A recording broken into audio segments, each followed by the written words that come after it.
మాత్రే నమః. ఇదిగోండి ఇది రాజమండ్రి బస్ స్టాండ్. పెద్దవాళ్ళు తీసుకున్న నిర్ణయాల వల్ల పిల్లల జీవితాలు నాశనం అయిపోతాయి అని చెప్పడానికి ది బెస్ట్ ఎగ్జాంపుల్ నా లైఫ్ అండి. నేను ఒక పని మీద రాజమండ్రి వచ్చాను. 2 అవర్స్ కాంప్లెక్స్‌లో కూర్చోవాల్సొచ్చింది. ఇదిగోండి చూడండి ఎంతమంది ఉన్నారో.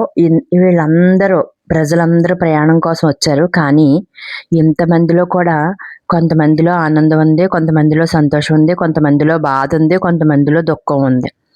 ఎవరు దేనికోసం పరిగెడుతున్నారనేది వాళ్ళకి మాత్రమే తెలుసు. నేను కూర్చున్న నాకైతే ఏం తెలీదు. ఇక్కడ కూర్చున్న వాళ్ళు ఎవ్వరికీ కూడా ఏమీ తెలీదు.